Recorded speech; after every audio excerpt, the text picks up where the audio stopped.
Hi friends, ఎలా ఉన్నారు? బాగున్నారా? నేను మీ ఫ్రెండ్స్ శ్రీలతని.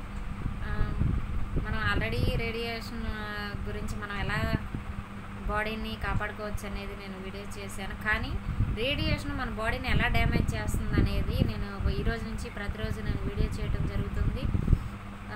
ప్రతి ఒక్కరూ తప్పక చివరి వరకు చూడండి, లైక్ చేయండి, సబ్స్క్రైబ్ చేయండి, షేర్ చేయండి ఎక్కువ మంది. ఓకేనా ఫ్రెండ్స్? ఇది చిన్నపిల్లల నుంచి పెద్దవాళ్ళ వరకు ప్రతి ఒక్కరూ యూజ్ చేస్తారు.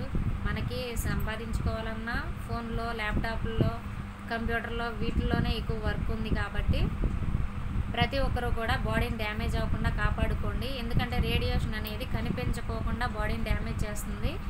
అది తెలిసి కూడా మనం ఫోన్లు ఇవి యూజ్ చేయకోకుండా ఉండలేము. అందుకని ప్రతి ఒక్కరూ కూడా ఈ సెల్ ఫోన్ యూజ్ చేసేటప్పుడు ఈ మ్యాగ్నెటిక్ ఉన్నటువంటి ప్రోడక్ట్ అనేది మీ బాడీకి టచ్ అయి ఉండటం వల్ల దాని నుంచి మనం కాపాడుకోవచ్చు. ఓకేనా ఫ్రెండ్స్? ప్రతి ఒక్కరూ కూడా సెల్ ఫోన్ అనేది బాడీకి టచ్ అవ్వకుండా మాట్లాడాలి. అలా మాట్లాడాలి అంటే ఇయర్ ఫోన్స్, బ్లూటూత్ ఇలాంటివన్నీ పెట్టుకొని కూడా మాట్లాడుతూ ఉంటారు. అవి కూడా ఎక్కువగా యూజ్ చేయకూడదు. ఎఫెక్ట్ అయితే ఉంటుంది, కానీ కొంతవరకు అయితే ఉంటుంది.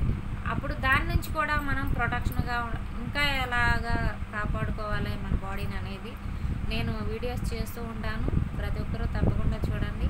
ఓకేనా ఫ్రెండ్స్? Okay, bye.